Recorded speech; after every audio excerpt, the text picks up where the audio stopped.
আসসালামু আলাইকুম দর্শক, আজকে আমি ঢেঁড়স দিয়ে মিষ্টি কুমড়া রান্না করে দেখাবো। ঢেঁড়স দিয়ে মিষ্টি কুমড়া রান্না করতে যে উপকরণগুলো লাগবে সেগুলো হচ্ছে, এখানে আমি 100 গ্রাম পরিমাণ মিষ্টি কুমড়া কেটে নিয়েছি, এরকম করে একটু লম্বা করে আঙ্গুলের মতো করে কেটে নিয়েছি। আর ঢেঁড়সও আমি 100 গ্রাম পরিমাণ নিয়েছি। ঢেঁড়সগুলো আমি একটা ঢেঁড়সকে সামনে আর পিছনের অংশটা কেটে ফেলে দিয়ে আমি 2 টুকরা করে নিয়েছি। এবং এখানে আমি নিয়েছি 1 কাপের 4 ভাগের 1 ভাগ পরিমাণ পেঁয়াজ কুচি, ধনিয়ার গুঁড়া নিয়েছি আধা চা চামচ পরিমাণ, আদা রসুন বাটা নিয়েছি আমি 1 চা চামচ পরিমাণ, লবণ নিয়েছি আমি আধা চা চামচ পরিমাণ, 4টা কাঁচামরিচ আমি ফালি করে নিয়েছি, লাল মরিচের গুঁড়া নিয়েছি আধা চা চামচ পরিমাণ, হলুদের গুঁড়া নিয়েছি আধা চা চামচ পরিমাণ, জিরার গুঁড়া নিয়েছি আমি 1 চিমটি পরিমাণ, এবং তেল নিয়েছি আমি এখানে 3 টেবিল চামচ পরিমাণ। আর একটি টমেটো নিয়েছি, টমেটোটা দিলে সবজিটার টেস্ট ভালো হবে সেজন্য। এখন আমি ঢেঁড়স দিয়ে মিষ্টি কুমড়া রান্না করব। চুলায় ফ্রাই প্যান বসিয়েছি, তেল দিয়ে দিচ্ছি, চুলাটা জ্বালিয়ে দিচ্ছি। তেলটা গরম হয়ে গেছে, আমি পেঁয়াজটা দিয়ে দিচ্ছি। পেঁয়াজটা লাল হতে শুরু করেছে, আমি এখন মশলাগুলো দিব। আদা রসুন বাটা দিচ্ছি, একটু নেড়ে দিচ্ছি,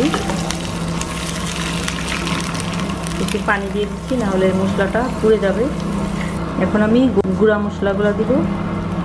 হলুদের গুঁড়া দিচ্ছি, লাল মরিচের গুঁড়া দিচ্ছি, ধনিয়ার গুঁড়া দিচ্ছি, লবণটাও দিয়ে দিচ্ছি, দিয়ে নেড়ে দিচ্ছি।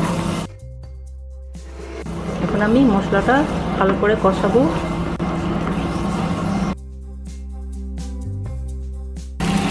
আমার মশলাটা কষানো হয়ে গেছে, এখন আমি ঢেঁড়সগুলো দিয়ে দিচ্ছি, দিয়ে একটু নেড়ে দিচ্ছি। এখন আমি আধা কাপ পরিমাণ পানি দিয়ে দিচ্ছি ঢেঁড়সটা, তাহলে তাড়াতাড়ি সেদ্ধ হয়ে যাবে। দিয়ে একটু নেড়ে দিচ্ছি, নেড়ে দিয়ে ঢাকনা দিয়ে দিচ্ছি 4 মিনিটের জন্য। ফিরে আসছি 4 মিনিট পর। 4 মিনিট হয়ে গেছে, আমি এখন ঢাকনা তুলে দেখছি কি অবস্থা। একটু নেড়ে দিচ্ছি। এখন আমি মিষ্টি কুমড়াটা দিয়ে দিচ্ছি, একটু নেড়ে দিচ্ছি। এখন আমি 1 কাপের 4 ভাগের 1 ভাগ পরিমাণ পানি দিয়ে দিচ্ছি এর মধ্যে, দিয়ে একটু নেড়ে দিচ্ছি, তাহলে মিষ্টি কুমড়াটাও সেদ্ধ হয়ে যাবে। চুলার আঁচটা আমি মাঝারি রেখেছি। আমি আবার ঢাকনা দিয়ে দিচ্ছি 3 মিনিটের জন্য। ফিরে আসছি আবার 3 মিনিট পর। মিষ্টি কুমড়াটা সেদ্ধ হতে হতে আমি টমেটোটা টুকরা করে নিচ্ছি। টমেটোটাকে আমি 8টা পিস করে নিয়েছি এভাবে। 3 মিনিট হয়ে গেছে, এখন আমি ঢাকনা তুলে ফেলছি। এখন আমি এর মধ্যে টমেটোগুলা দিয়ে দিচ্ছি, দিয়ে নেড়ে দিচ্ছি। আমি একটু লবণটা চেক করে নিচ্ছি, ঠিক আছে। আমি আবার একটু 2 মিনিটের জন্য ঢাকনা দিয়ে দিচ্ছি। ফিরে আসছি আবার 2 মিনিট পর। 2 মিনিট হয়ে গেছে, আমি এখন ঢাকনা তুলে ফেলছি। আমি এখন জিরার গুঁড়াটা দিয়ে দিচ্ছি, কাঁচামরিচ ফালিটা দিয়ে দিচ্ছি, দিয়ে নেড়ে দিচ্ছি। আমার রান্না হয়ে গেছে, আমি এখন চুলা বন্ধ করে দিচ্ছি। এখন আমি সার্ভ করছি। হয়ে গেল আমার ঢেঁড়স দিয়ে মিষ্টি কুমড়ার তরকারি।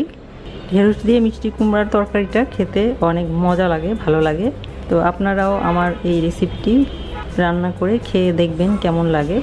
আশা করি ভালো লাগবে। যদি ভালো লাগে তাহলে লাইক দেবেন, শেয়ার করবেন, এবং আমার চ্যানেলকে অবশ্যই সাবস্ক্রাইব করতে ভুলবেন না। সবাই ভালো থাকুন, সুস্থ থাকুন, এই কামনা করে আজকে এখানেই বিদায় নিচ্ছি।